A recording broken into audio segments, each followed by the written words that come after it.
Hello, everyone. Hi. Hey.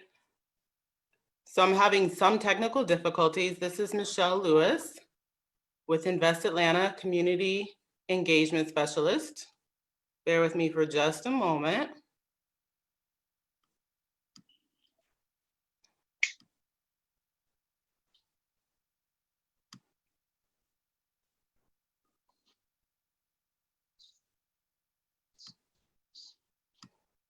Thank you so much for your patience. Thank you all for your patience. Hello. Hi.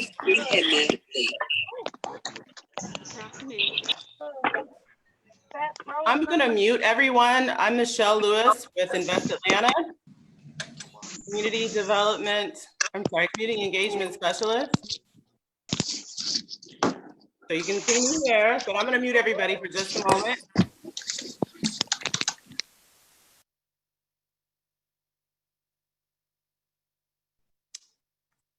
Awesome. Okay, now I'm going to bring on my team. First, let me welcome you again to House Rules for Home Ownership, Finding Down Payment Assistance. This is the fourth and final installment for our Home Ownership Month event. So thank you so much for joining us. I am the community engagement specialist, but I come from the best home ownership team on the planet in community development at Invest Atlanta. And I want to bring on my team members, introduce them, starting with Felicia, Neal. Good evening, everyone. I am Felicia Neal, your mortgage loan specialist. Glad to see all of you on tonight. And I think you'll have a great time tonight. So looking forward to speaking with all of you. Awesome. Thank you, Felicia. And now I'm going to introduce Kirsten Ryans. Good evening, everyone.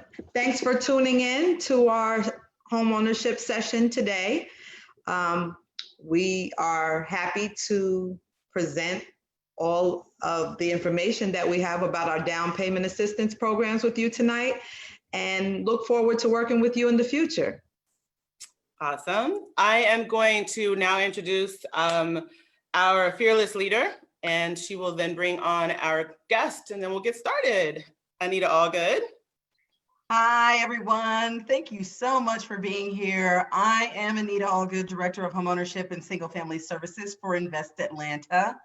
Thanks for joining us in our fourth installment of House Rules, where we will be talking about our down payment assistance incentives and some others as well. But this is the fourth and best session. So if you missed any of the other sessions, you waited for the best session. But just remember, if you did miss the other sessions, you can always go back and watch them on the Invest Atlanta Facebook page because they are all there. And we've had such a great response to our sessions. We're going to think about adding some new topics and continuing in the future. But again, thanks for being here. So I want to introduce you to your speakers today, and they will be Michele Lewis and Felicia Neal. They have introduced themselves earlier, but I just want to tell you that it is the best possible team that a girl could ever ask for. Michele has been on the Invest Atlanta team for 7 years now, I think going on 8 years. So she is extremely knowledgeable about homeownership. Felicia is my short timer. I think she makes a year next month, but she has been the best possible addition to our team. And she comes with about 20 years of mortgage experience as well. So I'll hand it over to them to ask all, and have all of your questions answered. I'll go ahead and say, if you have questions, guys, post them into the chat, and we are going to wait until the end of the session, and we'll make sure that we get all of your questions answered, okay? So I will hand it over to the team, and you guys enjoy the session. All right, so I am working on sharing my screen. I've kind of had to reboot here. It's kind of taking its time, so I do apologize. I'm not sure why we're having difficulties this time. That must mean that the rest of the session is going to be awesome. Let me see. Yes, it's going to be awesome. Bear with me for 1 second.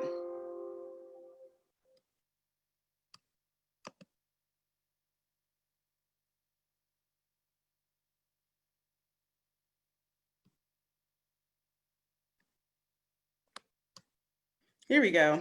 Yay. See, you guys see that? I hope so. Anita, do you see that? Perfect. Okay. Now I'm going to take myself off.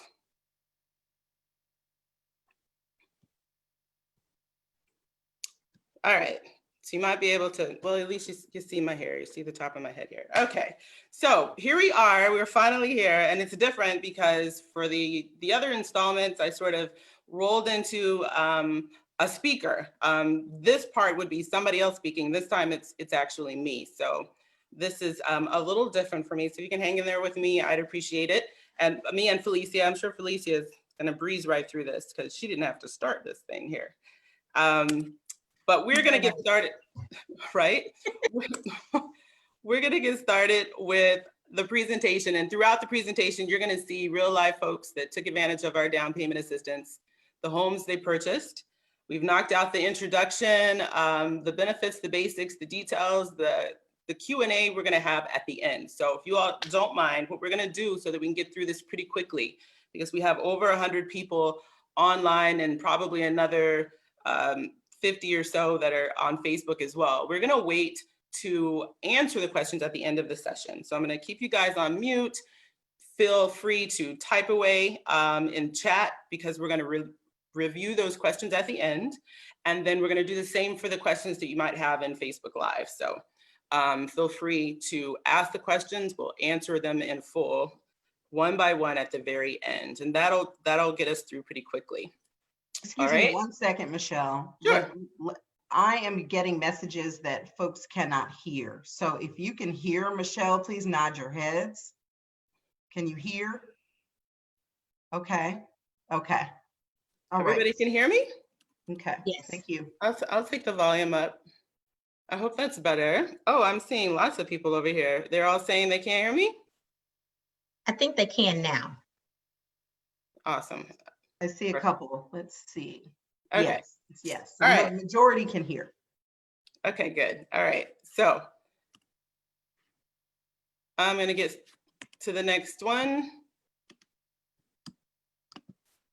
Okay, everybody hopefully knows who Invest Atlanta is, but if not, I'm here to tell you that we are the Economic Development Authority for the City of Atlanta. And that means a lot of things. Our mission, of course, is to advance Atlanta's global competitiveness by growing a strong economy and building vibrant communities, and also increasing the economic prosperity for all Atlantans. But that means different things for different people. And we stay pretty busy with that. On the 29th floor at the Georgia Pacific building where we are typically. We usually do this in person. So this is the first time we're doing this via Zoom. But what you see in front of you are some projects that you've probably driven past and didn't know that we had anything to do with financing. And we did. Pond City Market, that is an example of a developer coming to us to get financing to continue the project, or gap financing, if you will. And we were able to do that. And so in exchange for that, we would have asked that developer, hey, can you set aside some units that are available for less than market for the folks who are looking for less than market rent rates. So that's what we've done with housing finance. Portia, we were able to woo them to the city with their jobs. If you guys can put yourself on mute if you're not already, that would be so helpful. I don't know why I'm getting feedback. Okay. Fred Jennings, I'm going to mute you, Fred. There we go. Thanks. Thank you. College Football Hall of Fame is a great example of the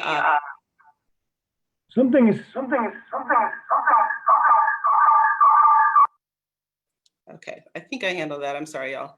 College Football Hall of Fame is a great example of a redevelopment project that is downtown. And then anybody been to La Fruta?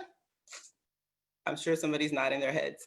So we were able to help the young lady start there in Cabbagetown, then help her expand to the busiest concourse in the world, which is Concourse B of Hartsfield-Jackson Airport. All right, so you guys are here because you've obviously had this conversation with yourself. Renting versus owning. This is an example of a home that was purchased, I believe it's in Capitol View Manor, but the gentleman who purchased the home could have gone to the seller and said, hey, how much could you rent this to me for? And so the seller could have said, okay, I am going to rent it for $12.75. But instead, the gentleman decided to purchase it. And by doing so, he saves himself about $400 a month. Okay, so that means that in a lot of cases, it's less expensive to own than it is to rent, right? All right, here's what I want to do. This is where I want to live. I want to live in a condo. So I live way out in the Burn. The Burn is my very cool way of saying Fairburn. And like I've said in so many Q&A sessions before, if you live in a place that ends in a Burn, a Dell, or a Ville, you live too far. So I'm way out here, but if I could live anywhere, I'd live right here, probably in this building, at least in the subdivision here, Glenwood Park. And some of you are familiar with Glenwood Park and where that is, and how it used to be a little industrial. Now it's a premier neighborhood and a one-bedroom condo right here, right about $13.50 a month, if not more at this point. But by owning it, again, another savings of $400. But there's a difference. There's a difference between maybe owning a condo and owning a single family home. There's additional fees. And those are homeowner association fees. And you can have those HOA fees in single family developments, of course. But for the most part, we know that they're associated with condo buildings, and they're called condo fees, common charges, and of course, HOA fees too. But they can be pretty expensive. So you want to make sure that if you're going to go this route, you're going to take a look at what this means for you every single month. So it's not uncommon for those fees to be, if not the same, more than your principal, interest, taxes, and insurance. Okay, so keep that in mind. They could be based on square footage, could be based on the units in the building. Definitely something you want to look at. Now, I just happen to know that every month the HOA fees for this building are $250. So even with $250, adding it to this $980 a month, you're still saving money, even with those HOA fees. But make sure you're asking about that. That's really important. All right, why live in town? Well, I have to tell you that this is part of my list. My list is pretty long because I'm out here in the Burn, but closer to jobs is definitely one of those reasons. Closer to jobs because, I mean, if you live and you work in the same area, you're home before dark, right? You're not sitting on the connector for too long, right? You're home before homework. You're actually saving a lot of money just by being closer. Anita, she doesn't live far from the office, so she gets to say things like, I'm gonna run home for lunch. And then everybody else is really jealous because we live way out. I think she puts gas in her car every, I don't know, year and a half or so. See, I'm telling you these jokes, but I don't know how they're landing because you're not a live audience. So feel free to laugh in the chat so I know that these are landing right. But no, she does really well. They're laughing, Michele. They're Okay. laughing. I know you are. It's been a minute since you've heard these jokes. It's been a minute since I've told these jokes. Oil change every couple years, but no, you can't beat living close to where you work. And the money that you save with car repairs and maintenance and gas is actually money that could go toward your mortgage or something else. Better access to public transportation. I take the train, or I used to take the train. Used to park at College Park, take it right on into the Georgia Pacific building where our office is, right underneath. 16 minutes, you could not beat that. When the bridge collapsed, the 85 bridge collapse happened, everybody got the same idea and started filling up the MARTA parking spot. So I would end up driving to College Park, no spaces, driving to East Point, no spaces, driving to Lakewood, no spaces. So needless to say, I would drive all the way into the office because everyone had the same idea. And when they fixed the bridge, I figured, okay, great, now I can find parking. Everybody continue to take MARTA. It is SMARTA. It's definitely a way to get in, get out without dealing with a bunch of traffic. So definitely better access to public transportation. More businesses moving to the city. While we don't necessarily woo every business to the city, you'll notice in headlines, whether or not it's a company that we've actually talked to, people are moving their companies to the city of Atlanta, even if it's from outside the perimeter to inside the perimeter. So again, that can put you closer to where you work. Better access to green space, parks, social life, recreation. I always tell people that, like, on a Saturday morning for me, coming from the burn, any given Saturday, I get up, I can go to the city to get my hair done, come back home. When I'm home, then I get dressed, I go back to the city for the wedding, I go to the wedding, and then I come back home. And I get dressed for the concert, and then I go back to the city for the concert. And I don't have too much fun because I gotta drive back home. And that's something that is any given Saturday, under normal circumstances, of course. So being close to all of those types of amenities also saves you a lot of money and time. And then, of course, there's the fact that, well, you're looking at making your home an investment. You can make your home an investment if you purchase in the right area. So the homes in the city tend to retain their value a little bit better than the homes outside of the city. So you're looking at walking into equity, which brings us to this next slide.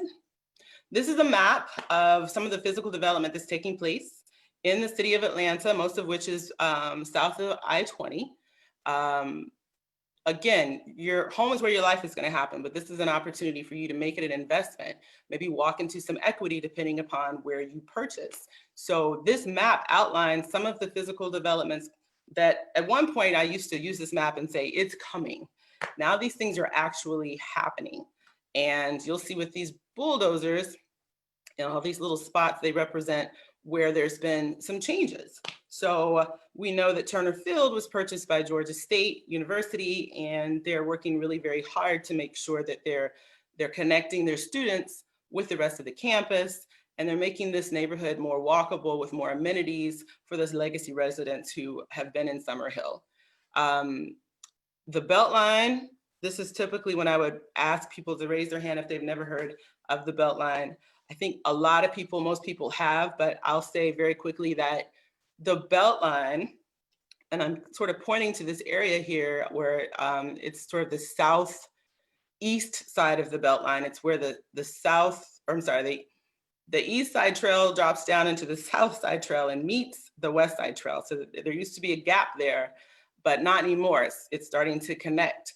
The Beltline is an old railroad corridor, 22 miles around, that of course was very active when Atlanta was a transit-oriented city. Yes, Atlanta was really busy with trains. So a lot of the trains, of course, went east, west, north, south, but the Beltlines were these arcs that went in a circle. And Ryan Gravel, who was a student at Georgia State, decided that he would write his thesis on repurposing those arcs, that Beltline, that corridor. So eventually it became more than a thesis. The city of Atlanta adopted it. And when you are driving down Ponce and wholesale or Whole Foods is to one side of you and Ponce City Market's to the other side, there's a trestle above you. And on that trestle is the East Side Trail. You see folks walking, running, biking. That is the East Side Trail, and that is just kind of a look of what it will all look like eventually, all the way around the city. And it will eventually become light rail. So you'll start seeing some trains, and you'll see how that helps with the connectivity. If you guys have not taken, and I'll say that I'm hoping that these come back after COVID, the Beltline bus tours, they were every Friday through Saturday. Oh, well, there we go. They muted themselves. They were sounding like they were having fun though. The Beltline bus tours used to be Fridays and Saturdays. I hope they return because they were like a really very informative way to look at the city of Atlanta, and what was, what is, and what will be of the Beltline. It was, and hopefully again, it'll come back. It was a 3-hour tour. It was a 3-hour tour you came back from though. So that's one of those jokes I hope landed, because that was a Gilligan's Island. That was a Gilligan's Island reference. Y'all check in the chat to see if they laugh. Okay. Yeah, so it's a tour you come back from, a 3-hour tour you come back from. But no, it goes through 45 different neighborhoods, and those neighborhoods, you go through them, you're gonna see something that you probably have never seen before, even if you've lived in Atlanta your whole life. 352 University is now Pittsburgh Yards. We know that Tyler Perry purchased Fort Mac, and now that's his studios. Georgia State Farmers Market, not to be confused with Georgia State University, is actually being redeveloped as Murphy's Crossing. And then what's not on the map that's right around here is Lee and White. We know that the new stadium is there, and we know that Underground is going through redevelopment as well. So think about where you would want to live around here, and maybe it's not the Summerhill neighborhood, but the neighborhood over, or 2 neighborhoods over, or 3 neighborhoods over. And you're looking at the opportunity of quite possibly building equity for yourself, okay? How do you know about these developments? Well, we talked about the Beltline bus tour. We talk, you can certainly attend an Invest Atlanta board meeting, right? Oh, look there's the Underground. Usually I come into this and I remind everybody or tell everybody that I'm from Kansas. And then I say, is anybody from Kansas? No, nobody's from Kansas. And then I go on to tell everybody that when I moved down here 20 years ago, I kind of became the automatic tour guide for everybody who wants to visit Atlanta. And to this day, they will ask me, can we go to the Underground? And I say, no, not right now. We'll go and it looks like this. And it's happening. So a lot of the stuff that you're seeing right here is happening on the surface. The Underground is very, very old. And so they're pulling things apart very carefully to put them back together very carefully underground. So that the changes that you're gonna see are gonna be on the surface. Here is Summerhill. We talked about that. We know that Summerhill is going to look like this or very close to it when finished. And then we've got Pittsburgh Yards. That's what's on University Avenue as it meets the connector. So you've got the Beltline back here. All right, and then you've got Cook Park. Cook Park's on the west side. Looks a lot like Old Fourth Ward Park on the east side. What I love about this park is that it is actually serving a purpose, because it's not just a cool place to be, or it's actually serving as water retention to prevent flooding in the neighborhoods nearby, just like on the east side there. This is the Met, the Metropolitan Lofts. That redeveloped. A lot of the mom and pop businesses are still there. I think they're looking at making this live, work, play. I know that they've actually, I'm putting somebody here on mute. Thanks. they're putting the entrance on the Murphy side. So you can actually get into this area right now on Murphy as opposed to the north side, if y'all know where that is. West End Mall. This is architecture that we've been seeing on the West Coast for a really long time, where the mall is sort of inside out. This is what it will look like finally here at West End. This is going to be great.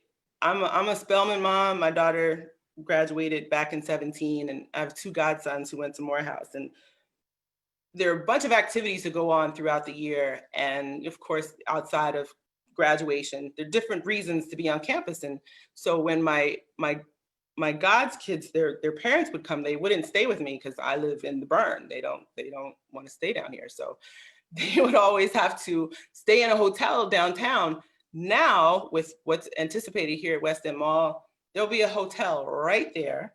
So when parents come to graduations and probates and all that good stuff, it's right there down the street. And I think that's like a long time coming, honestly. So I'm looking forward to that. I'm sure the parents of the AUC kids are looking forward to that as well. All right, here are the incentives that are actually going to help you with the down payment and closing costs. We'll go through each one of these really quickly, but they do have common denominators. So you do have to attend a Q&A session, Invest Atlanta Q&A session. That Q&A session is available online. This is a pretty deep dive, but in order to get credit for attending the Q&A session, you'll need to take that 20-minute Q&A session on our website. It's followed by a quick quiz, and it's something that will track and make sure that you get notification that you've passed the quiz and that you've actually attended the Q&A session. So that you can mark off your list when you complete it. You have to attend an 8-hour homebuyer education class that's offered by a participating agency. Those homebuyer education providers are listed on our website. You have to reach out to them directly, okay? And then they will give you a certificate that is typically good for 12 months, but with everything that's going on, we're gonna extend that to 18 months, okay, until further notice. Homebuyers that are purchasing a home with a renovation loan, you have to attend a special renovation homebuyer education class that's offered by, it's RRC, it's Resources for Residents and Communities. It's in addition to the Q&A session, it's in addition to the 8-hour homebuyer education class.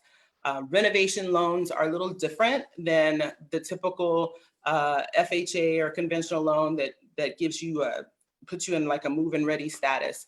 Renovation loans allow you to purchase the home and roll the costs of the renovation into the loan. So your monthly payment is based on house plus repairs. And we want you to make sure that you're educated about that process and that it takes a little more than the 22 minutes on HGTV, because I think the people think that that's how it goes real quick. And it can be very simple sometimes, but it could also require a lot of communication between you and your contractor and your lender. But we'll talk about that as we get to that program. Homebuyers have to use a participating lender and close with a participating closing attorney, both listed, or all listed, I should say, on our website as well. Existing properties have to be inspected prior to closing. That is something that you're gonna do whether you get our down payment assistance or not.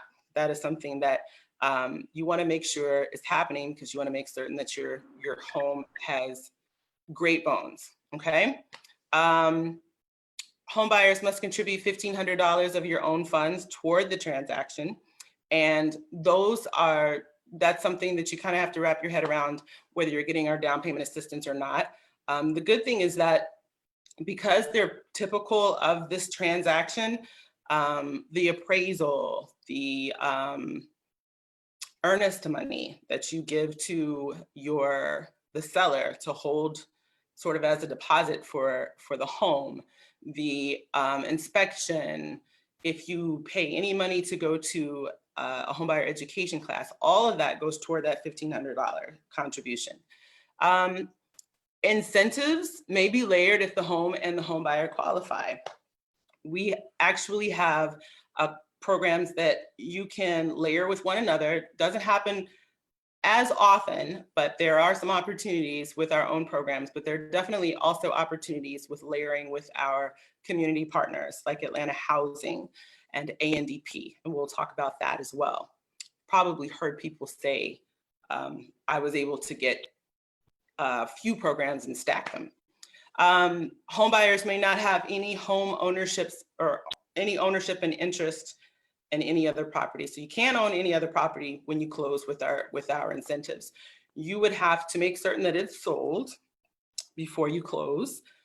We have one program only that requires that you be a first-time home buyer and that you haven't owned a home in the last 3 years. But the rest of them say you just can't own anything when you close with our incentives, okay? And then home buyers must purchase homes within the incorporated city limits of Atlanta, okay? So Atlanta's really very small, right? When I got here from Kansas in 2000, I was calling everything Atlanta. Doraville was Atlanta, and Stone Mountain was Atlanta, Marietta was Atlanta. Felicia, check to see if they're laughing in the comments, because that's if you could. But I called everything Atlanta. Atlanta's really small. It's kind of inside the perimeter. I think only one housewife actually lives in the city of Atlanta. Felicia, you checking? Okay. But for the most part, you want to keep in mind that it's not the metropolitan area, if you will. If it's not Atlanta, it's not Atlanta. So it's not going to be, I still get the questions, is Stone Mountain Atlanta? It's not Atlanta. It's actually outside of the perimeter. And while there's a couple of exceptions on the southwest side of town where you can be outside of 285 and still the city of Atlanta, the most part of Atlanta is inside the perimeter. There's also an exception just east of Moreland, right? And that's still the city of Atlanta. So keep that in mind as you look. It at least has to have the city of Atlanta as part of the address. And then after that, we want to make sure that it's paying taxes to the city of Atlanta. And so that's where this comes into play. This is a website that is supported by the city of Atlanta. It gives all sorts of information when you type in the address, right? So you'll type in your address, but you're going to look for 3 little indicators on a black panel that will appear on the right side of the screen. And so what you're looking for, remember, this gives you all sorts of property information, are just 3 things. You don't need to look at anything else on the panel. You just need to make sure that it has a council district, an NPU, which is the neighborhood planning unit, and a neighborhood name. And if those 3 indicators are there, then that's a neighborhood, or I'm sorry, that's an eligible property. If no results pops up, it's likely that it's outside of the city limits of Atlanta, even if it has an Atlanta address, because it doesn't pay taxes to the city of Atlanta. There are a few there's an exception, I should say, with new construction loans, or homes rather. If they're new construction, they say Atlanta, it's best to run it through here. If it says no results, there still may be a chance that it's still city of Atlanta. It would require a certificate of occupancy to confirm its eligibility. And your real estate agent or your lender can try to help you get that information. Okay. All right. This is where I turn it over to Felicia. Are you there? You ready? I'm here. Awesome. Take it away. So, guys, we're going to go into the different programs that we have. You saw the screen earlier, the 5 different programs we have. 2 of them are unavailable right now, but we are going to go over those just in case. They will be coming back probably mid-August. So here we go. So the first one is the Home Atlanta 4.0. This one is where you will receive an FHA or VA 30-year fixed rate loan, as well as a 3.5% grant that will go towards closing costs and down payment. The grant is of the total loan amount. So it's not of your sales price or your appraised value, it's of the total loan amount. And this particular grant, or this grant, is forgiven at closing. So there's no affordability period on this. So when you walk out the door, the loan is fully forgiven at that point. Next slide, Michelle.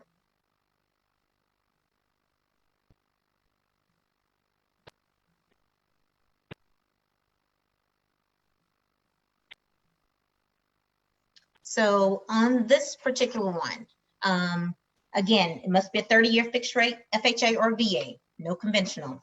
The maximum loan amount for this particular program or this particular incentive is $358,800. There is a minimum credit score of 660 with a maximum debt to income ratio of 45%.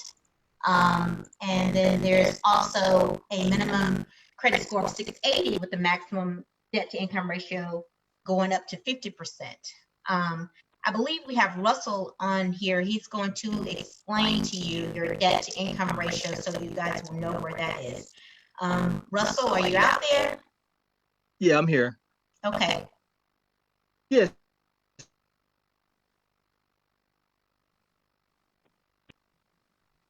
Russell?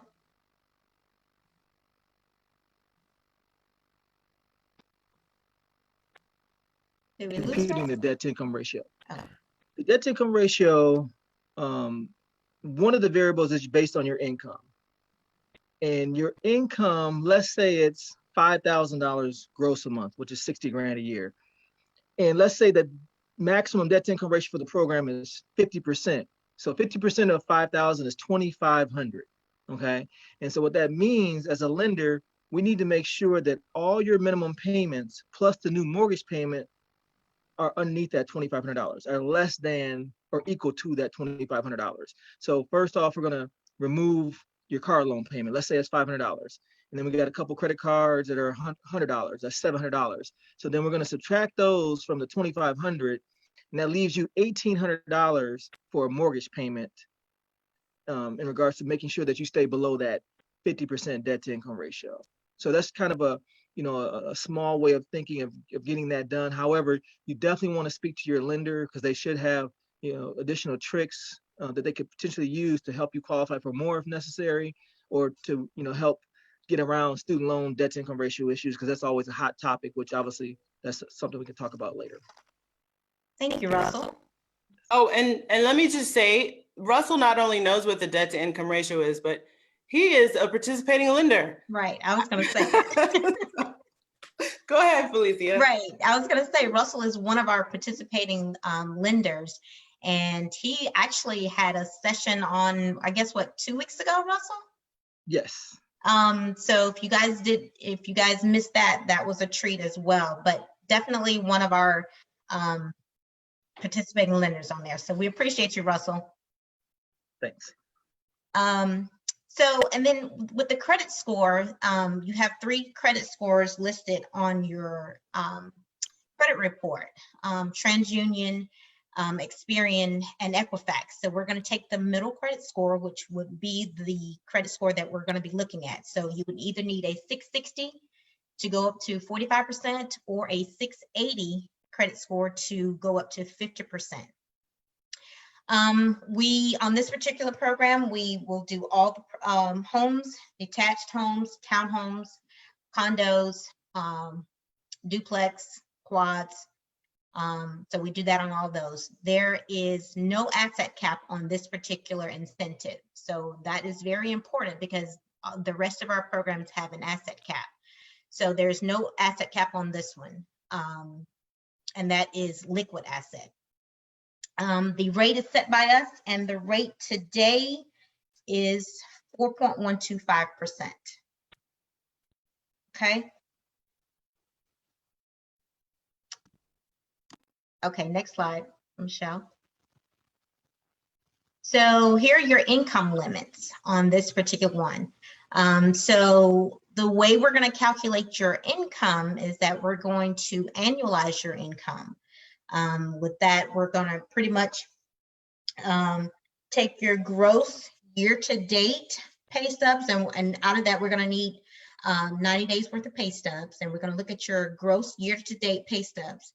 And we're going to annualize that. We're going to take that and we're going to divide that amount by the number of pay periods that you've already have had. That's going to give me a figure. At that point, I'm going to multiply by the number of pay periods you have in a year.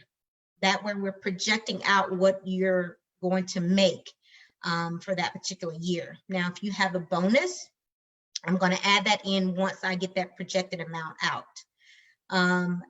Also, it is everyone who's living in the home. So if you are a single person, then it'll just be the one person household income.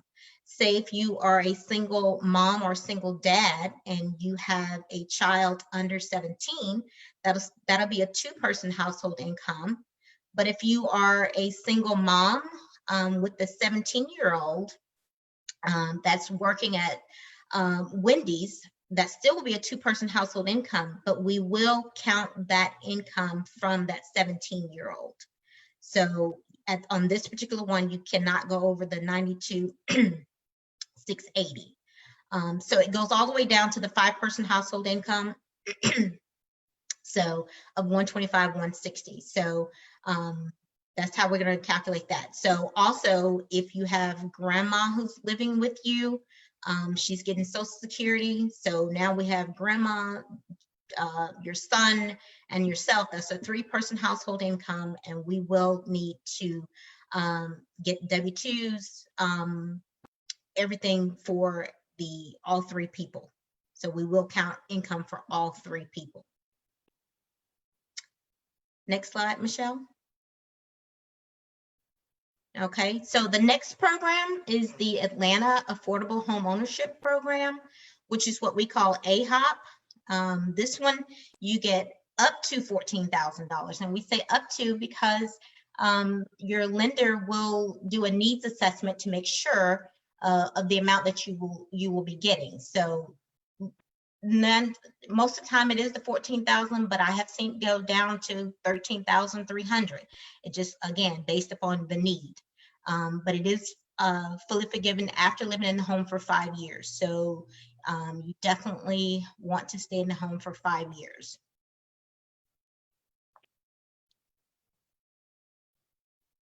So this one is a second mortgage program. Now, don't get alarmed. It does say second mortgage, but it's considered a soft second.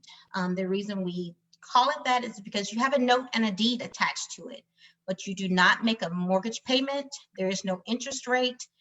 It's just money that's out there, but there is a note and a deed attached. So if you happen to leave the home before your affordability period is up, then we're going to know that we still have a mortgage or note out there. So that's how we are going to know that we still have it out there. So there is no mortgage payment on there. So just be sure you know that there is no mortgage payment. So you don't make a payment, no interest rate or anything on that.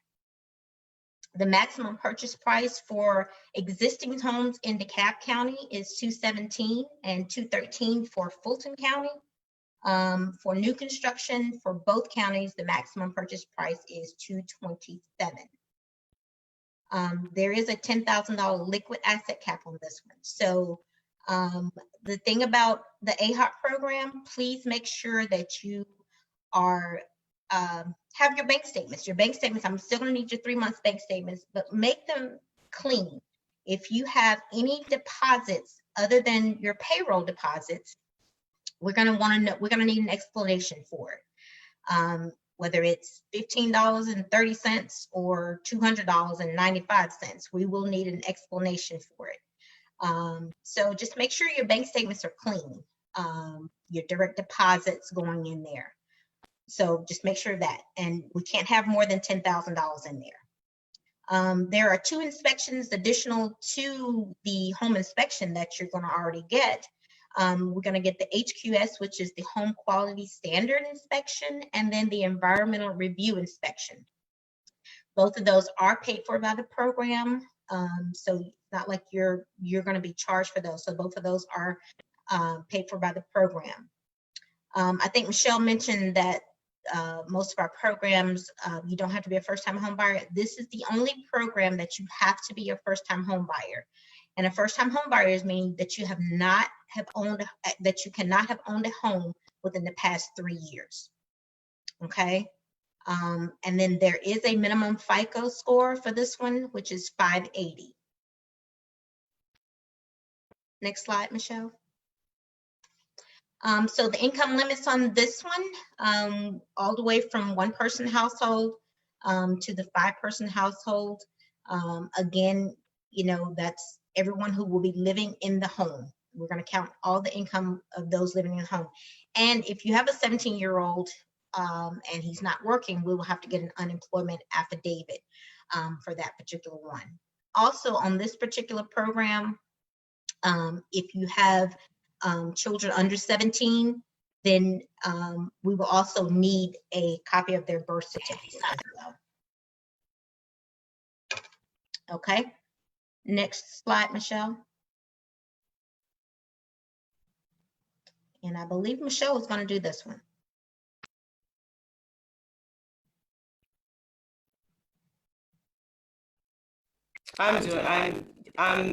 Yes, this is my slide. I'm sad because this is where I tell my best jokes, but they're all dependent on being in the office, and well, we're working from home, and Russell is one of our top producers. So Russell is always, he's at a lot of our Q&A sessions, and he's kind of like my joke road dog, because he just rolls through all of them and laughs like he's never heard them before. But we can't do that here because we're working from home. But this is for Vine City, and it's the Vine City Renaissance Initiative. And I typically point out our window, and you can see the sunset, and you get to see where I'm talking about, but I can't do that from here.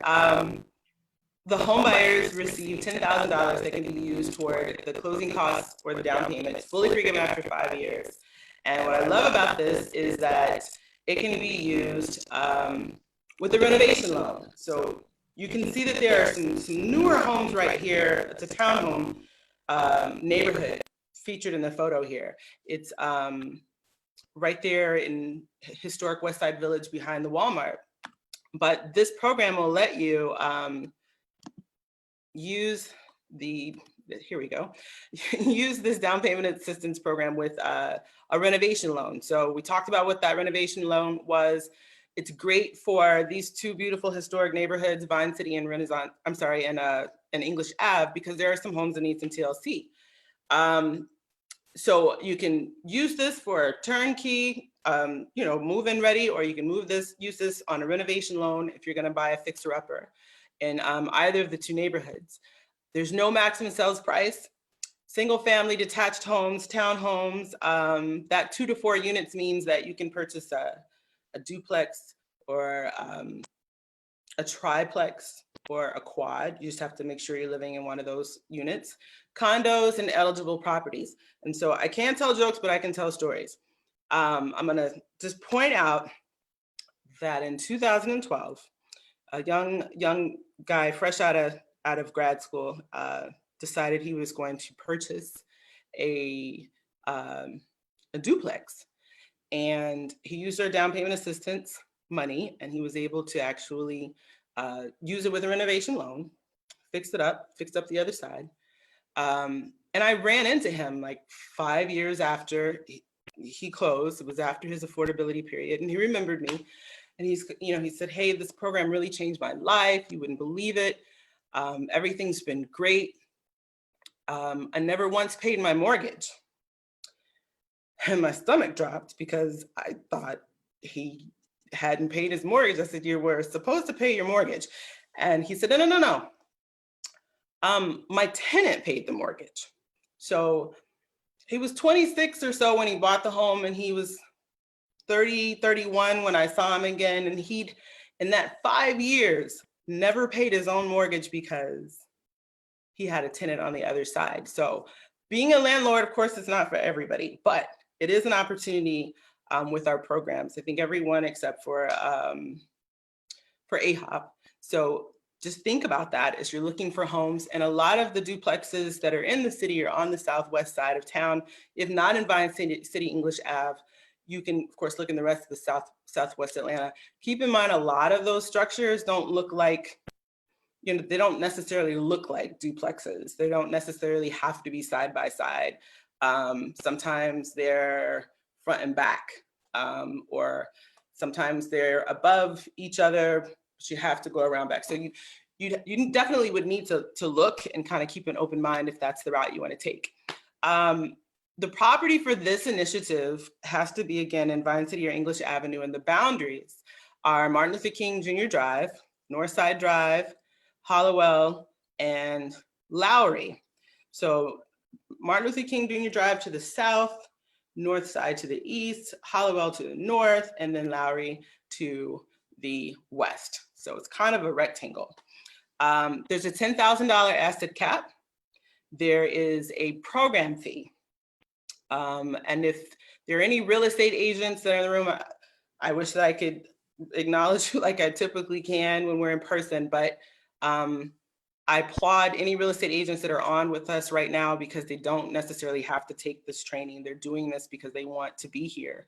And they want to make sure that they are knowledgeable about our programs. But I bring up real estate agents because they typically will go and ask for seller paid closing costs.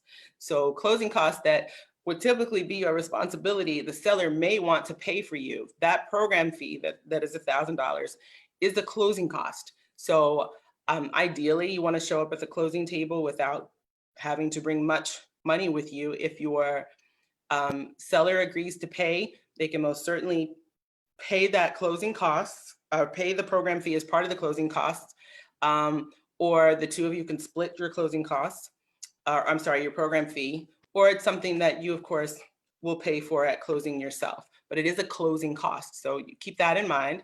And keep in mind to ask your real estate agent, although you often don't have to, but keep in mind it's a good idea to ask them to see about how motivated the seller is, so that you can have your closing costs paid for. Acceptable credit score, the debt to income ratio, and the interest rate actually are determined by the lender. Okay, if you go the renovation route, if you see there on the fine print there, you have to make sure that you take that special renovation education class. Okay. All right, here are the maximum income limits. One person, $81,060. 3 people in a household combined could not make any more than $104,300. And I've never breezed through this section so quickly, because usually you just haven't. I have jokes. I really do, honestly. So we'll get to the next one then. Hold on. And actually, it's my favorite. This is my favorite. ATL Home Renovation Advantage is that down payment assistance program that you can use with a renovation loan. So all you guys that are ready to buy a fixer-upper, you're thinking about it. Remember, everything, all of our programs require you to live in the home. So when I say fixer-upper, I don't want you to think you can use this to buy a fixer-upper and rent it out. You would, of course, have to be living in the home. But this renovation, this ATL Home Renovation Advantage offers $10,000 toward the closing costs and down payment. It's fully forgiven after living in the home for 10 years. And don't let 10 years scare you, because once you've customized your home, you're probably not going to want to leave too soon anyway, to be honest. Let me see if I can break down the renovation piece. I would imagine most people watch HGTV. And then if you watch HGTV, then you definitely watch the Property Brothers, right? And so I don't do a great job at keeping them. I don't know who's who most of the time. They look so much alike. But I think Drew is the real estate agent and Jonathan is the contractor. And so if you've never seen the Property Brothers, then what happens is a family will approach Drew and say, oh my gosh, I really want, we want this house and we want all of these things and we want this. We have a long checklist of things that we need. It's a long wish list and we would like all of those things. And so then Drew says, okay, sure, let me go out and try to find you something. So he goes out, he finds something, he finds a house that checks off everything on the list. And the family's over there and they're excited. Oh my gosh, I don't even believe this. This is great. You found something. Oh my goodness. Well, Drew, how much is it? And so then Drew says, it's $1 kabillion. And then the family, as if they've never seen the show before, says, oh no, it is too much. We cannot afford this. This is too much. And please don't do this to us. So this is when Jonathan enters, right? So Jonathan comes in to save the day and he says, I know this is what you wanted, but I can do this for you and I can do this for you. But you have to be a visionary. So we were going to find an older structure that has great bones, and we're going to see what we can do about hitting all those check boxes. So what happens is then Jonathan loads up the family and they go and they look at the house and it looks like this over here on the left, and then they're just really they're panicking. Usually the husband is like, oh my gosh, what's happening? So, so the husband's in the car, he stays in the car, you can't take it. But what happens eventually is that he makes good on what he says he can do, and it looks like this on the right-hand side. And we've driven past these homes 1 week, and then 3 or 4 weeks later, they change. So very often it could be an investor, but it could also be somebody who is actually taking advantage of a renovation loan. And in the city of Atlanta, it's the thing that makes it more affordable. So you're going to drop the affordability barrier when you're going to go buy low, right?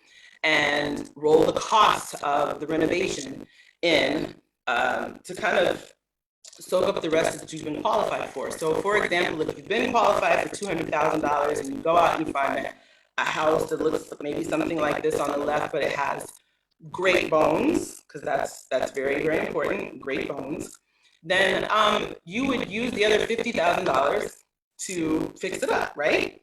No, it doesn't have to be anything this dramatic. You're actually able to just kind of shop differently with a renovation loan. So you walk into a house without a renovation loan, you absolutely hate the kitchen, you have to walk out of it, right? But this allows you to walk in and say, okay, this is a decent asking price. It comes well beneath what I've been qualified for.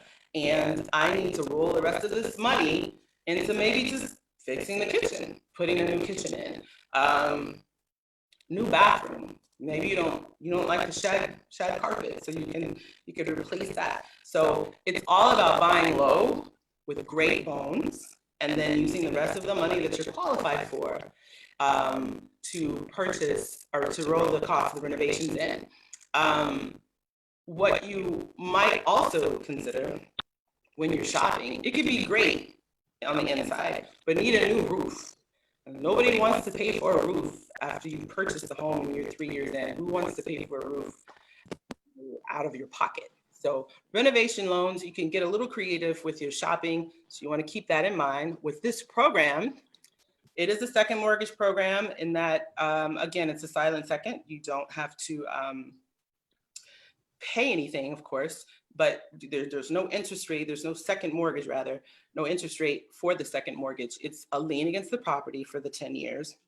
It has to be used with the FHA 203K or conventional home style renovation loan. The maximum sales price for this program is $358,800. You have to, again, attend that renovation education class. And during that class, you're going to learn about the home buying process with a renovation loan. And you're going to learn how important it is that you communicate with your licensed contractor who is insured for the entire process of the renovation.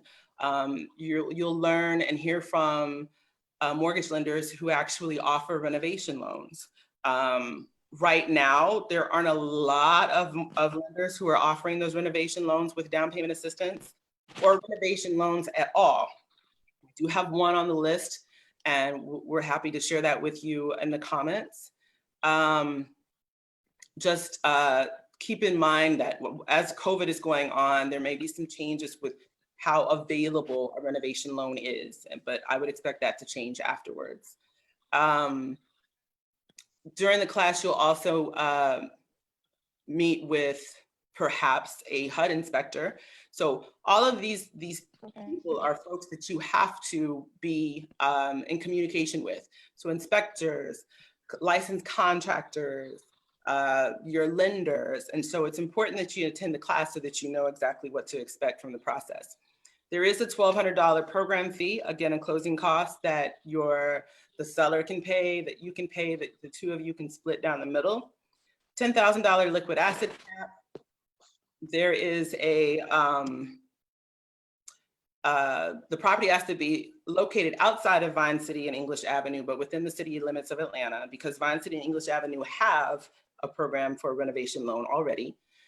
Single family detached homes, townhouses, again, the duplexes, the tris, the quads, and condos, they're all eligible properties. Acceptable credit score, debt to income ratio, they're determined by the lender.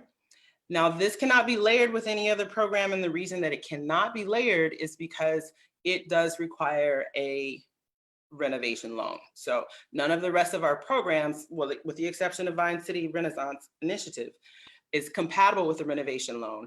And because you can't layer Vine City with ATL Home Renovation Advantage, this sort of stands alone, okay? The fine print here, again, is that you have to take that renovation class. Here are the maximum income limits for this, okay?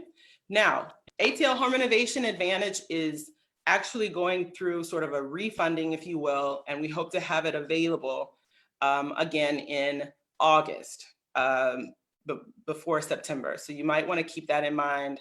If you're thinking of buying a fixer-upper, it's a good time to kind of do your research and sort of study the whole process. Because this money won't be available to you again until the end of the summer. And so that should give you ample time to take care of the requirements and maybe try to get pre-qualified late July, 1st of August, that sort of thing. These are the income limits. And Felicia, I think you're next on the next one. Yep. Here we go.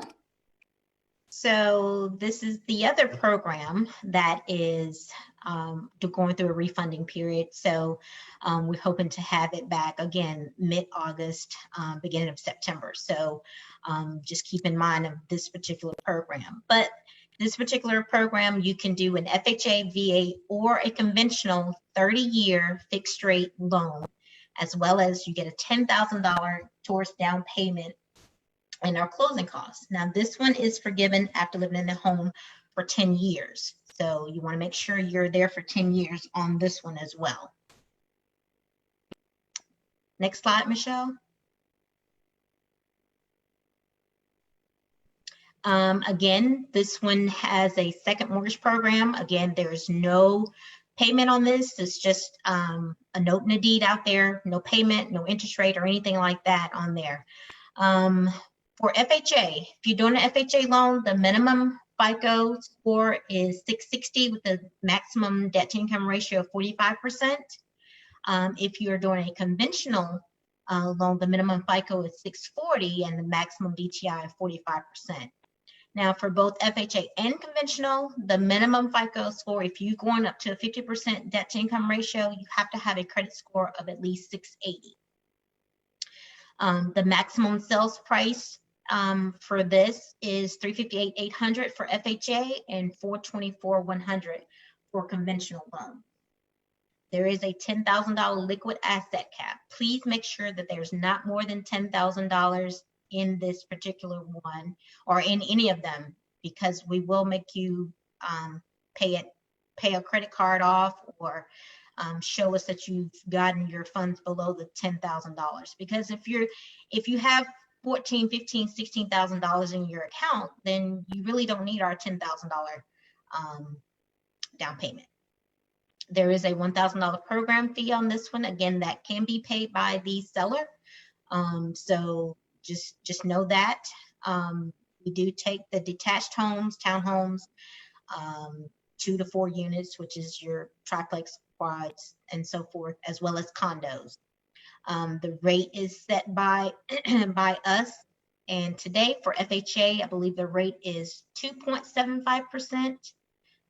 For conventional is 3%. And if you're over the 80% AMI, the area median income, then the rate would be 3.5%. Here are the maximum income limits on this one. Just to go back and recap on, there's a share on gain component for the IMAP program, as well as the, I believe it's another program, the ATL home renovation. Michelle, is the ATL home renovation? Correct.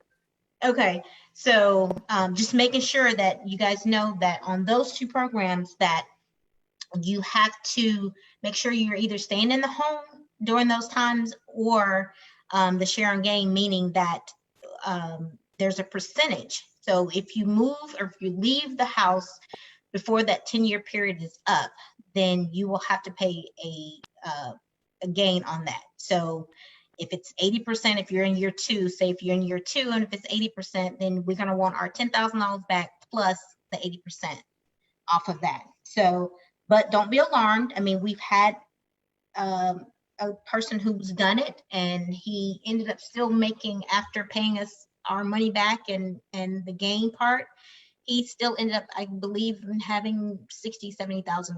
So it's You've not seen like people with $80,000-$90,000. They it was purchase 90. in the area, they will get money back even after that.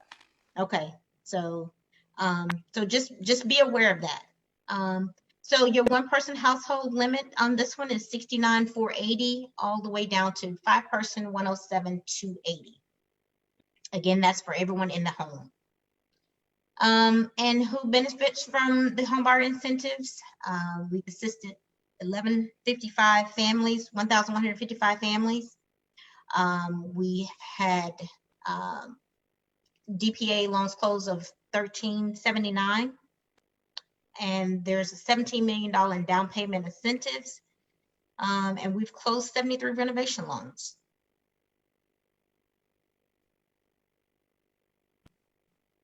Okay, I'm just gonna point out real quick, this is through 2018, definitely went up in 2019, but I also want to point out that the difference. So you see the difference there between the families we assisted and the number of the down payment assistance loans that were closed. That just kind of shows you that those folks were layering. So again, opportunities to layer, when there are opportunities to layer, there are opportunities with AHA, Atlanta Housing, who's one of our partners. Of course, we mentioned that there's an opportunity within Invest Atlanta with our own programs. It depends on which ones you qualify for. Atlanta Housing, ANDP, and what's the other one, Felicia? City of Atlanta, NSP, right? Yes, those are all programs that. Sorry. No, it's okay. Those are programs that you can look into and speak to your participating lender about getting both or more than one program to layer. I'm sorry, I didn't mean to steal that from you. I'll go to the next one and all yours. Oh. So halfway to homeownership, attended our homebuyer Q&A session. Again, you can do that online, 20 minutes. You'll get a, once you pass it, I'm just going to say, once you go ahead and pass that little session, you'll get an email from our intern right now, Paige. So you'll get that and you can check that off your box. Next, you will contact a participating homebuyer education provider, and you can get those off of our website. Then you will pre-qualify for a mortgage with the Invest Atlanta participating lender. Russell is one of our participating lenders. But there are others on the list, but he is definitely a good source to go to. So definitely have to go through that. Then you obtain a real estate agent to find a home within the city limits of Atlanta and negotiate a 45 to 60-day sales contract. No, it doesn't take us that long to close, but you just don't want to have to continue to go back and forth to the to the seller. So we do say a 45 to 60-day sales contract. Then the lender would forward their down payment assistance submission package to us. I will review it and then approve the file once everything has been sent back in. And then I will forward the approval transmittal to your lender and to you. And then our closing instructions and wire will be going to the participating closing attorney. And then you will attend your closing and you will sign your loan docs and become a happy, happy homeowner. Yay!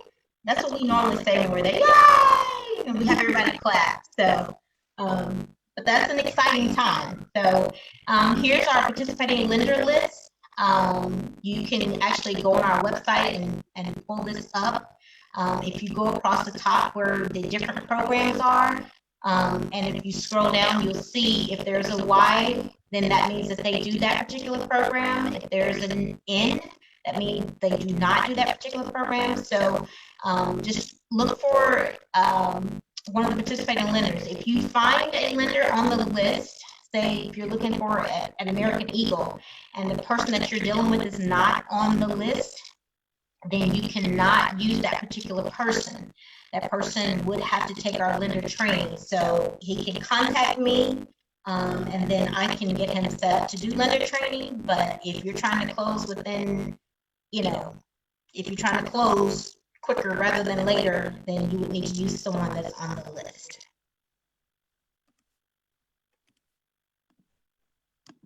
Oh, goodness. All right. It's got a mind of its own.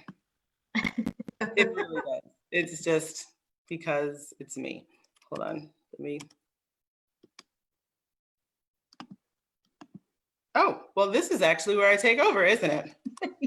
Okay, well, that's great timing. We're going to roll into questions, but I just want everybody to pay attention to this last and final slide. These are the next steps. So Felicia went step by step and talked about what to expect from the process, but this is a really easy way to remember things, just 5 steps. And if you have any trouble remembering these steps, just remember the acronym SVS.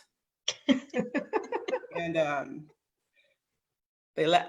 know they're laughing now, right? I laugh when I say that. So no, really, SVS, the attend, enroll, contact, find, close. And of course, we're always here for you. I've got this slide here. I'm gonna send out information to you guys. The presentation that you saw today, we're gonna share that with you. I'm gonna stay up late tonight and send that information to you so that you have it. And we're gonna roll into questions. This is when Anita is gonna go through 99 or more questions and right. Absolutely. So thank you guys for attending. I am going to roll into questions, but I just want to piggyback off of what Michele and Felicia have said. They have gone over the steps. We often get lots of questions about what you do next. And it's very important that you just simply follow the steps. Once you get pre-approved for your loan, it is really your loan officer that is going to manage that process through to the end for you. You won't have a lot of contact or communication with our office, though we're here to help you. It is your loan officer that is going to shepherd your loan through this down payment assistance process, just so you know. So I'm going to jump into questions. I'm actually going to start with the questions that were on Facebook, since I usually do those last. I'm going to start with those today. So the first one was about the rates. And so earlier when she was talking about Home Atlanta 4.0, she said the rate was 4.125. Do the rates change based on the program? Felicia? No, that rate is set by us. That rate does not change. It will change. We have changed it, but right now that is what the rate is on that particular program. And do we set the rates on all the programs? We set the rate, no, not on all the programs, only on Home 4.0 and IMAP. Okay, great. Thank you. Are there any programs that don't have income caps? No, No, all of the programs have income caps. Okay, so are there any programs that assist teachers with Invest Atlanta with doing down payment and closing costs? So this is a different format for us, Anita, because usually you answer this and now. Well, I know. Well, I know. I mean, because I've always been asking. I can answer, but I just thought it's Yeah, you guys' you know show. It's your show. No. Honestly, with 40, what did we have? We have 40 minutes left. Okay, I got you. I'll answer. Okay. So are there programs? So our programs are specific to teachers. However, teachers are more than welcome to participate in our programs. And so Michele and Felicia, you guys feel free to just jump in whenever you like. So I'm switching over now to the chat, and I answered some of these questions in the chat, but I'm going to read them and answer them again for the benefit of everyone, even the folks on Facebook that can't see the Zoom chat. And so Russell, if you will prepare yourself as well, because I did see some lender questions in here, okay? Because I'll throw to you if I get to the lender questions. I'm ready. All right. So we did answer the question, but I think it's really important, jumping off of Denisha's questions, what other programs are compatible with Invest Atlanta? So we answered that, but I'll answer it again. So you can layer Invest Atlanta with Atlanta Housing Authority incentives, the Atlanta Neighborhood Stabilization Program, that's Atlanta NSP, and ANDP, which is Atlanta Neighborhood Development Partnership. When they have down payment assistance, we also will layer with ANDP. Those are the only entities we will layer with. We don't layer with NACA. We don't layer with Georgia Dream. Okay? So what is the median salary requirement in order to take advantage of down payment assistance? So we don't have a median salary requirement. Our requirement is that your income, based on the number of people that will live in that house, does not exceed the income limit for the program. Okay, obviously you'll need to make enough money to purchase a home, but in order to get our down payment assistance, your household income may not exceed what the limit is for the particular program. Okay, scrolling. Everybody can hear. All right. Are there homes that meet the median program requirements? Beltline homes start around 350, thus rendering Invest Atlanta / Georgia Dreams unavailable. Am I wrong? I think that's a question for you, Michele. You're the neighborhood guru. So are there homes that meet the median income program requirements, the median program requirements? Beltline homes start at about 350, thus rendering Invest Atlanta / Georgia Dreams unavailable. Am I wrong? I think she is. Yes. Well, yeah, there are definitely some homes that are still affordable. And we typically, under normal circumstances, we're having a big open house tour every June, as opposed to a series of webinars, of course, where we feature homes that are still affordable along the Beltline. And it may not be a neighborhood that the Beltline runs straight through, but in what I call a ripple neighborhood. So if it's not West End, it might be Westview. If it's not Westview, it might be Beecher Hills, or it may go over to parts of Adams Park. But we try to make sure that you guys are well aware, at least once a year, of those homes that are still affordable. And when I say affordable, under 275, 250 is what I try to find, and they're out there. The other thing you may want to keep in mind is the renovation loan. So there are some homes out there that you can look at, those fixer uppers, that will help you get into something a lot more affordably. Thanks, Michelle. So can you stay in outer Atlanta or do you have to reside in metro Atlanta? And so the answer to that question is, for our incentives, you must be buying inside the incorporated city limits of Atlanta. And more importantly, that property must pay City of Atlanta taxes. Okay, and so that's where that GIS comes in, where you will test it to make sure that the property is inside the City of Atlanta. Okay. Okay, giving major props to Michele for presenting and monitoring. So this is with regards to your neighborhood revitalization, Michele. So what are the projected dates for these neighborhood revitalizations?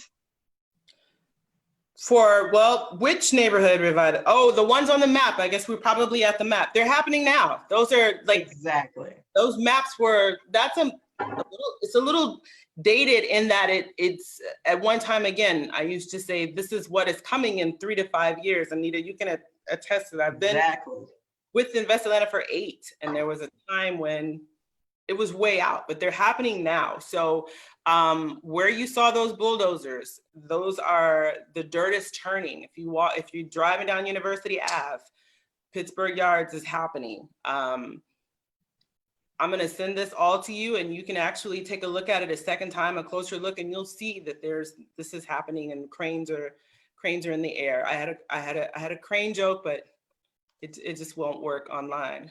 So.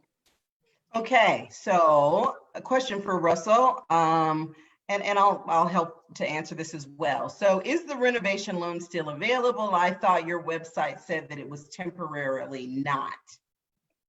So I think that's a twofold question. Our incentive that is paired with a renovation loan is currently suspended. So are renovation loans available? Yes. Some lenders are still doing renovation loans. Not all lenders though, because some lenders will see that as a somewhat risky loan in this climate. So there are some lenders that are not currently doing renovation loans. We do have one that is currently on our website. He's on our website. I put his name in the chat in the event that you're interested in renovation right now. So the incentive that is paired with renovation loan is not currently available. However, some renovation loans are still available. Okay. Okay, so we answered the can you combine down payment assistance programs. Okay, would I be able to use your DPA with NACA? I did answer that. NACA is not eligible with our incentives. Let me see, if you are a VA loan eligible, do these qualify? And the answer is yes. You can use a VA loan with any of our incentives. Okay. So resources to find other down payment assistance programs for law enforcement. You may check with the APD Foundation. Mm-hmm. The Police Foundation may have some other opportunities for law enforcement, for sure. That is a resource for you there. Is there a minimum credit score to qualify for down payment assistance? Yes, so 2 of our programs, as you saw on the slides, have credit score requirements. And then the other programs, the lender will determine the credit score. So the lender will determine whether or not they can get you qualified. And in those programs, we will accept whatever the lender is using, okay? Did we say AH gave out additional money for police officers, teachers? I don't think that we did. Atlanta Housing does have additional money. So Atlanta Housing's incentive is normally a $20,000 incentive. However, if you are a first responder, a teacher, a former housing voucher recipient, then that incentive goes to $25,000. So. And they're compatible with our programs. Awesome. Yep. Okay, let me see. Lots of laughs, Michelle. I got LOL for days on your jokes. So somebody said, what is incorporated city of Atlanta? Does Camp Creek qualify? Michelle, Good- that's you all good day. question. That's an awesome question. So yes and no. And let me explain this. Like I'm in South Fulton, city of South Fulton, and a lot of the area as you get into the Camp Creek area is city of South Fulton, but there's an exception that is still the city of Atlanta, and that is Princeton Lakes. So if you were to go behind Camp Creek Marketplace Phase 2, there's a big master plan community that is Princeton Lakes that is still inside the city limits of Atlanta, Council District 11. What you want to do is be absolutely certain that that there haven't been any movement or changes. That area, if you're familiar with it, you can be standing on one side of the street and it's East Point. Across the street is College Park, and across the street is City of Atlanta. Princeton Lakes is City of Atlanta, but always use that website to be absolutely certain. And it'll come up as Princeton Lakes if it is in fact a Princeton Lakes eligible property. Exactly. And they had a whole debate in the comments about whether or not Camp Creek was in the city or not. So Phase 2 is. So some of them know exactly what you're talking about. So. Phase 1 is East Point. Phase 2 is City of Atlanta and behind it. But if you go outside across, what is that? Dearborn back there. Redwine is still city, but go back behind there and your College Park. Right. Okay, so this is a great question too, and I almost wish we were in person. So this person says, Jerome says, if I own a home through a business, does that disqualify you from using your home buyer incentives? And what I would say is, Jerome, who owns the business? And Jerome would say, me. So then I would say, then who owns the home? Who owns the property? So that means you own the property. You own the business owns the property, you own the property. So the answer to that question is yes, it would disqualify you because you own property. So does owning a home through your business within the past 3 years disqualify you from being a first-time home buyer? Yes, because you own the property. So, I mean, there's no real way around that. The reality is that, you know, to kind of piggyback on that question, we will not allow you to buy your property in your company's name and use our incentives. The reality is that you own it, you know, either way, you own it, okay? All right, so next question, Russell. So how do student loans impact qualifying for a home loan? Yeah, so when this, So I'm just going to give you the whole question, okay? So it goes on to say specifically repaying student loans on an IDR, an income, I think that's an income-based payment, an IDR, is that what that is? Repayment. Payment, income payment amount utilized, or is the IDR payment utilized or the payment under the standard repayment 10 years considered? Which payment are you going to use? I think is the question. Is Russell stuck? He looks stuck. I think Russell's frozen.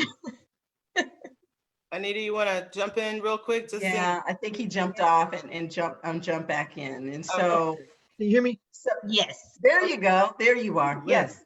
It's snowing Okay. over here. I don't know what's going on with yeah, so to answer the question, it really depends on the program that we're going to be going with. And so if it's a conventional loan, the IDR payment can be used to help you qualify for the mortgage, you know, income-based payment, any type of payment where it's not the normal level, fully amortized payment. So the gradual level payments, all those things can be used for conventional loan. Where the difference is with FHA is that they require the lender to use one of two options. The first option is using 1% of whatever the balance is as the minimum payment. Meaning if you have $100,000 in student loans, the lender has to use a $1,000 payment because that's 1% of 100,000. So we have to put $1,000 in your payment, even though you're not making that payment. that's what we have to use to qualify you for a mortgage. So of course, sometimes that hinders people from qualifying for a mortgage or possibly qualifying for what they need to qualify as far as the sales price is concerned. However, most intelligent lenders, most lenders that know this game, they know how to work the system to where they can put you in fully amortized payment, because that payment is going to be typically lower than the 1%, so that can potentially help you qualify for a higher amount or qualify for a loan, whereas you wouldn't have been able to do that. I know I've been able to do that on quite a bit of occasions where clients come to me and they've said they had student loan issues with another lender because how they calculated it, they just didn't take the necessary next step to put them in a position to win by looking at a fully amortized payment. Gotcha. All right, Russell. So there are a lot of people on the call that feel like the student loans is their challenge, is their wall. And there are also a lot of people that have given you great kudos for not only your presentation this time, but last time, the fact that you are a nice guy and super accessible. Yeah, they're just gushing about you on this chat, Russ. So just so you know, I'm sure you can see it, but thought I'd just tell you. Appreciate it. All right, so next question is, when we're looking at income, what are we using to determine the income that qualifies? Is it gross, or is it adjusted gross? Is it net? We are looking at gross income. And so gross income means it is before taxes. So we're looking at your before tax income to determine if you qualify for our incentives. Okay. Home Atlanta 4.0, is that the VA rate as well? So yes, I think I answered the question. So the VA rate, I think Felicia discussed. Felicia, you want to talk about the rates again, just really quickly? Because FHA and VA is the same rate. They may not have known, that. So what is Sorry. the Yes. So the FHA rate for the IMAP, which is unavailable right now, is 2.75%. That would be the VA rate as well. FHA VA, correct. The conventional rate is 3%, and the conventional rate above 80% area median income is 3.5%. And for Home Atlanta 4.0, that rate, FHA or VA, is 4.125%. All righty, thank you, ma'am. Okay, so how do you determine credit scores when there are two homeowners? So I'll answer, and then I'll let Russell answer from the lender perspective. So we are going to look at the credit score of anyone that is on the loan. That's the what we're going to look at. And so Russell, you can answer the question as well. Yeah, same thing. So what we do is we're going to pull all three bureaus with each individual. So it's basically going to be two columns, one column for the borrower, one column from the co-borrower. Pull all three bureaus. We're going to take the high score out of the equation for each individual borrower. Okay. Then we're going to take the low score out for each individual borrower. And then there's going to be two scores left over. And then we take the lower of those two scores as the number that we're going to qualify you for the mortgage. Gotcha. Okay, so Nikki says, what if you have more than 5 persons in your household? So we do have the matrix that will go up to an 8-person household. So if you guys just reach out to Michele and Felicia, they can give you what the income limits are for households over 5, because we can go up to 8. Okay. Okay, so Russell, this is for you. With the disruption, I believe of COVID is what they meant. I have a client coming back to work after a month of furlough and relocating here. Should they wait until they have 90 days of check stubs?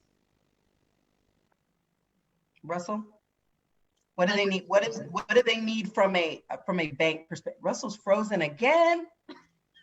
No, is he frozen? Oh, he is. He's frozen. There he is. There you I don't go. know why it keeps freezing on me. What was the question? I'm sorry. Okay, so Russell, Epic Journey's got a client coming back from furlough after a month. Should they wait until they have 90 days of check stubs? No, that's not a requirement. Okay. And so what, as a lender, what we're going to do is that we're going to be looking at a verification of employment. That's going to kind of be the main factor in regards to how the underwriter is going to qualify your income. So as long as we're getting feedback from your employer that you're going back to work as a regular scheduled employee, no longer going to be furloughed, you're not going to have less hours. We're going to be able to use those hours that you were getting prior to COVID-19, meaning that normal pay, whatever it is, whether it's 40 hours a week, 37 hours a week, whatever it was, we'll be able to give you credit for that as long as your company confirms that. Okay, and then when you get ready to send our package to us, what are you going to do about the 90 days that we asked for? Are you asking me? I'm asking you. Oh, I'm going to give you the verification of employment. Mm-hmm. I'm going to give you the 90 days prior. There you go. So you're still going to go. So Russell's still going to give us 90 days of pay stubs. It just he may have had to collect. No, right?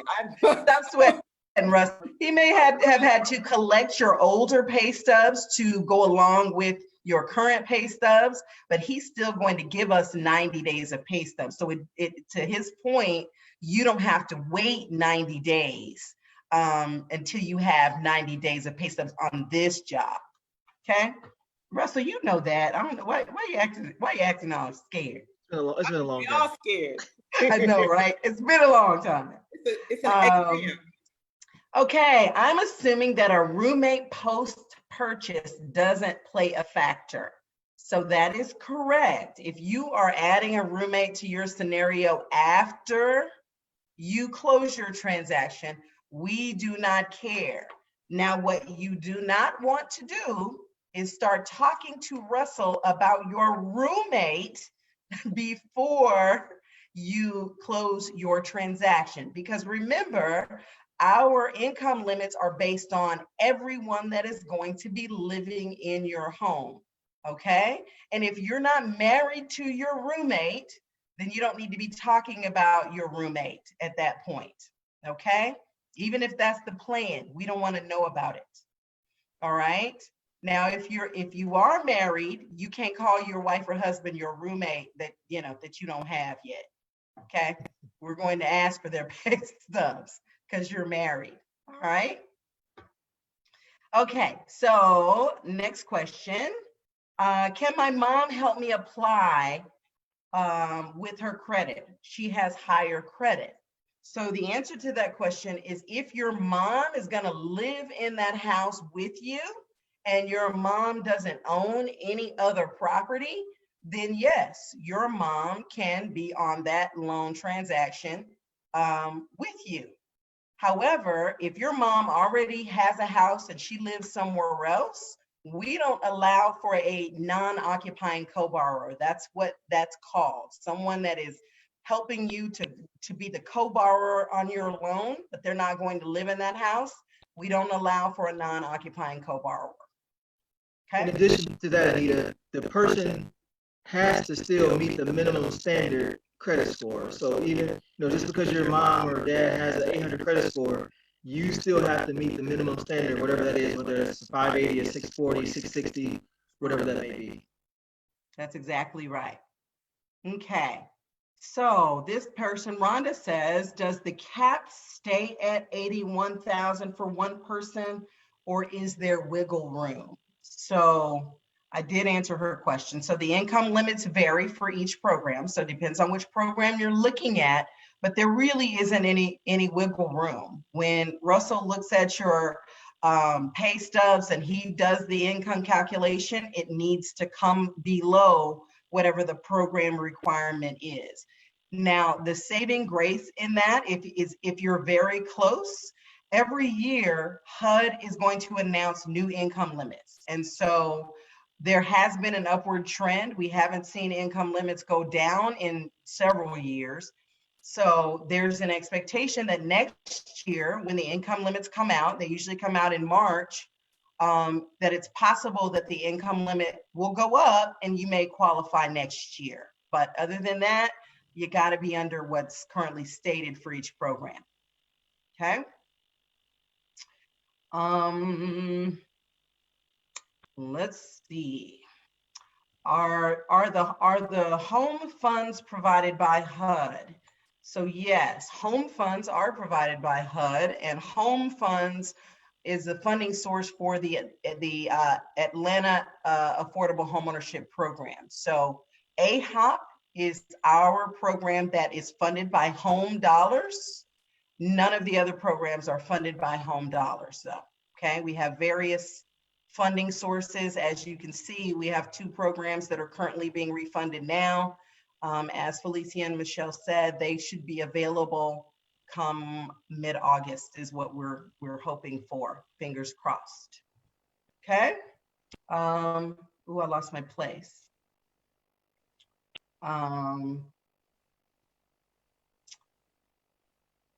Let me see. So yes, you guys will get a copy of the PowerPoint presentation. Michele will send that to you all.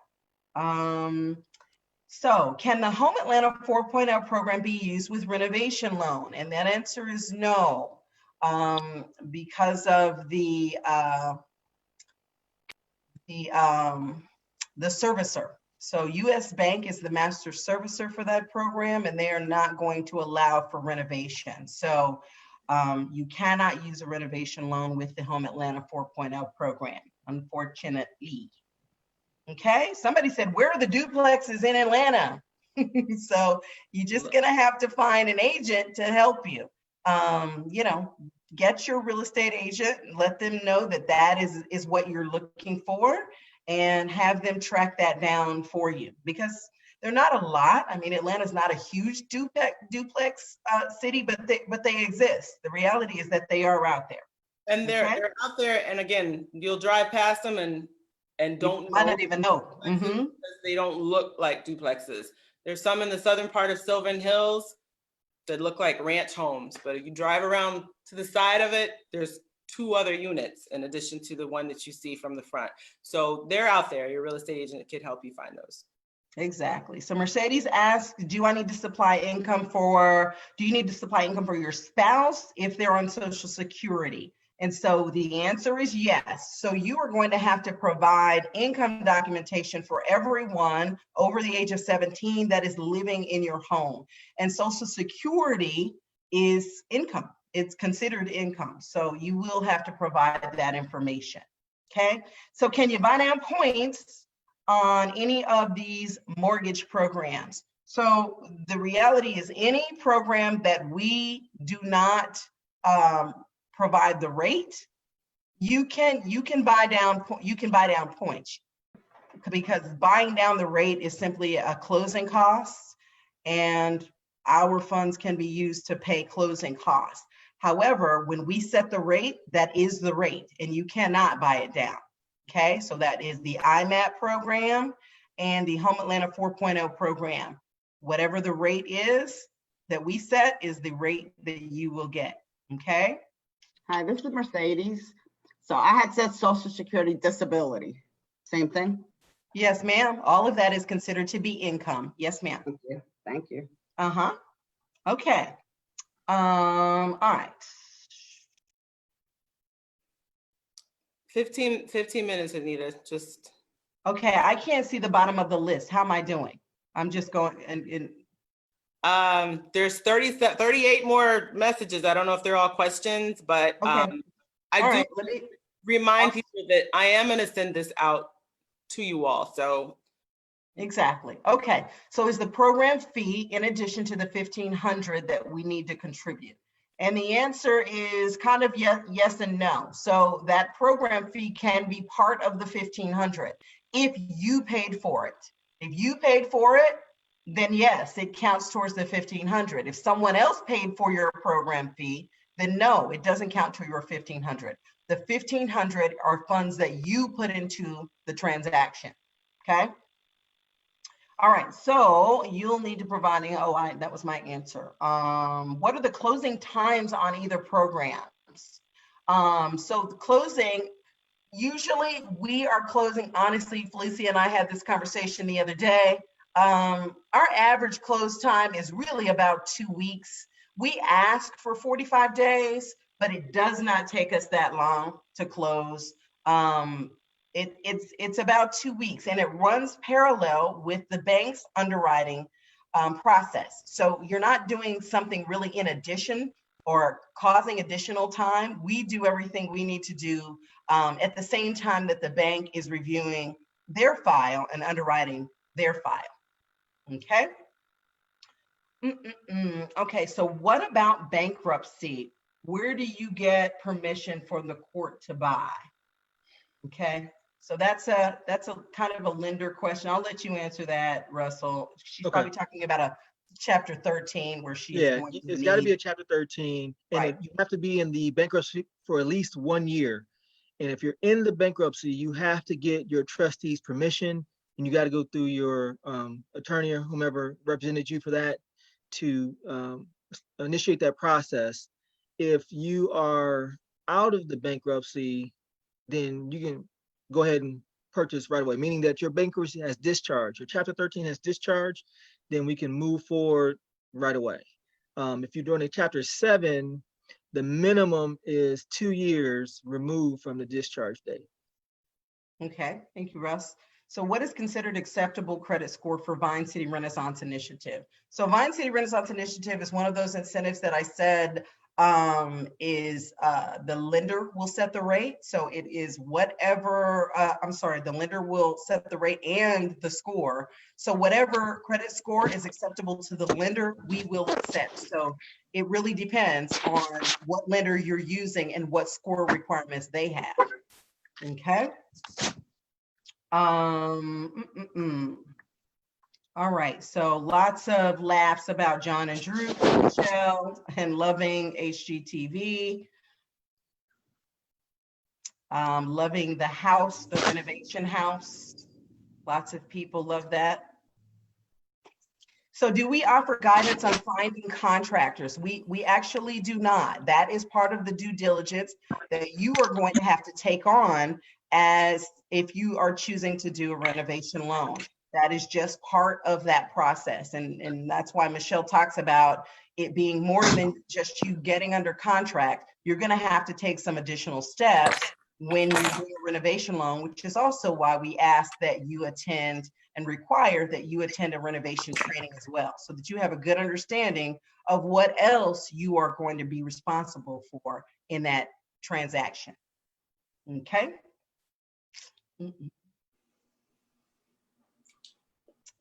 So is the course online as well? So that's a great question. Yes, our Q&A session is online in webinar form. So if you go to our website, you can take this Q&A over again if you like.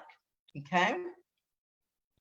So does the home have to be a fixer-upper to use the loan? So this was the renovation section. And so, you know, a fixer-upper is a vast definition. So if maybe the home only needs a little carpet, a little paint, maybe you want to replace the appliances, all of that counts as a renovation. You don't have to be doing major renovation to do a renovation loan. It can be very small things like paint and carpet.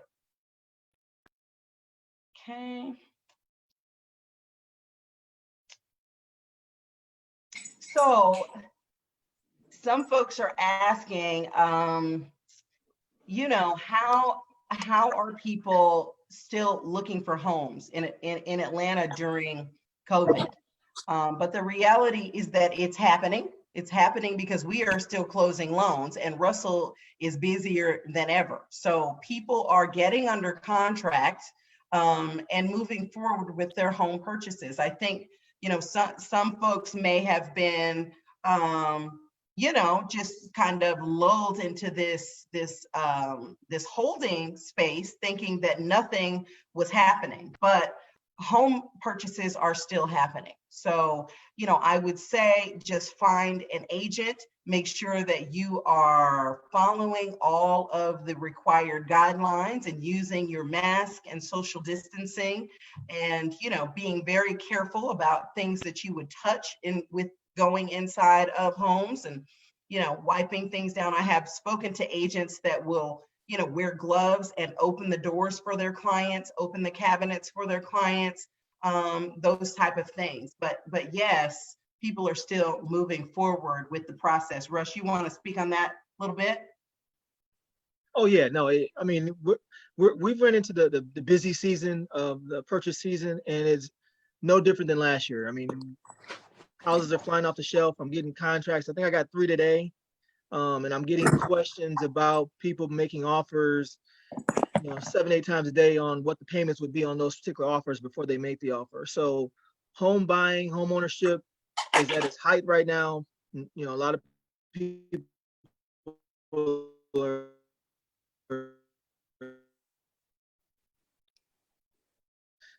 pushing forward. So our ship, because rates are we've ever seen in our history. So we want to continue to um, try to take advantage of this wealth building that we're trying to do with the home ownership. Exactly.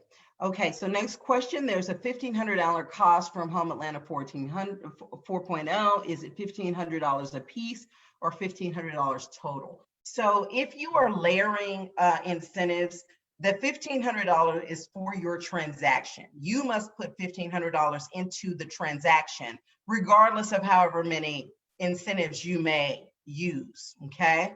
So we're not saying that you've got to put $1,500 in for every incentive that you use. It's for your transaction. You've got to you've got to put $1,500 of your own money into your transaction. So someone is saying, I need the information on a renovation contractor. We do not provide that information. You're going to have to find and interview and ask questions and see their work for your own contractor. Okay, that's part of your due diligence in the renovation process.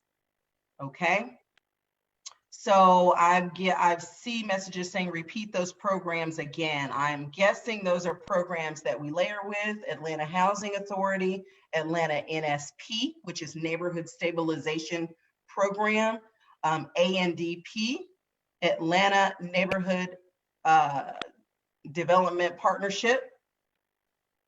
Those are the programs we will layer with. Okay. I'm sorry, go ahead, Michelle.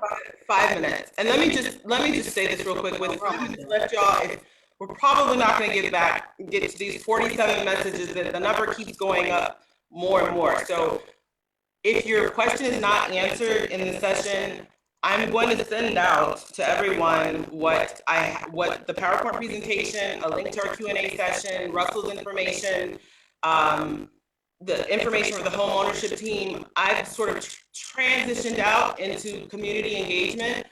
Still available to answer questions though, but we'll have a whole team that will answer your questions and follow up with you via email if you don't get your answer here within the next few minutes. Gotcha. How many bank statements are expected? We asked for 90 days worth of bank statements. So basically out of lenders, all the work, find us all, okay. So your lender is going to help you determine which programs you qualify for. Hopefully you have some idea after seeing the income limits and the programs here, but yes, your lender is going to assist you in determining which programs you actually qualify for after looking at your bank statements and your income documents, okay? Okay. Is military income calculated the same as regular jobs? I would imagine yes. Maybe that's a question for Russell. Yes, it is. I think sometimes where it can be confused is some military personnel, they get a housing allowance, and that housing allowance is not calculated into the actual gross income. And that's kind of where I think some lenders kind of look at that differently. And so if you have that scenario, that situation, we could talk about that and how to make that work for you. Okay, thank you. So is COVID and the fact that some of us are now on PPP loan salaries instead of what we used to make, had COVID not happened, taken into account in our pay stubs? And so that's a question for Russell as well. Yeah, as a lender, we can only give you credit for what you're making now. Mm-hmm. So I know it's a little bit different than the answer I gave earlier, but because that was a different scenario. But this particular scenario, we can only give you credit for that 70% because that's all that you're getting, and that's all that you're showing. And so we're gonna need to use that as the number. Now, again, if it's a situation where you're going back to work and you're going to be getting paid what you used to get paid, that's a different scenario. So we can use the full income, but we cannot use the full income if you're not actually receiving it. Exactly. Okay. So if you attended homebuyer classes before years ago, do you have to attend again? That answer is yes. Our Q&A is good for normally 12 months. We are allowing it to go to 18 months given the COVID environment, and same thing with homebuyer education. So we will give you 18 months on your homebuyer education certificate as opposed to the normal 12 months. So if it's beyond that, then you're going to need to absolutely take them again, but all of those classes can be done online, okay, in a safe social distancing environment. So when is the next neighborhood tour? We really don't know. COVID is not allowing us to be great. So normally we would have done it in June for home ownership month. I'll be very honest with you, it will probably be next year before we're going to feel comfortable gathering hundreds of people together in one location. Let's see. What if you're engaged? Can you have 2 children added to your Invest Atlanta process? So as long as those children are going to live in that house with you, they count as household members, and your fiance as well. So if it's you and your fiance and 2 children, that's a 4-person household. If any of those children are over 17, their income is going to count. Your fiance's income is going to count towards the income limit. So just keep that in mind. Liquid assets, is it the standard definition? If a person is an active swing stock, short-term, not long-term hold, and not day trader, would those assets be deemed liquid? So liquid is anything, this is my definition always, anything that you can put your hands on immediately and get it is liquid. So your checking, your savings, your money market accounts are liquid assets, not your stocks and bonds and 401ks. Okay. All right, we're at 8. We're at 8. Yep. Okay, I thought I was gonna make it. We're not gonna make it, sorry. You guys, make sure you reach out with any of your questions. I see some of y'all are a little discouraged thinking there aren't opportunities in Atlanta. There really are. You just have to look, and you have to do your due diligence. Make sure you get a real estate agent who knows the city of Atlanta. Okay, that's really important. And let me just say this because I see this question. So someone is asking, when will the Q&A sessions be available? Q&A sessions are available online right now.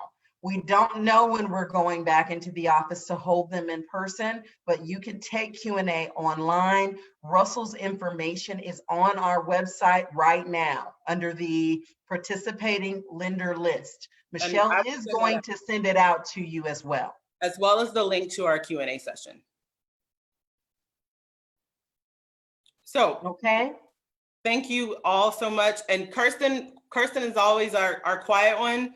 Kirsten is actually going to be helping out with your questions as well. So we didn't forget about you, Kirsten.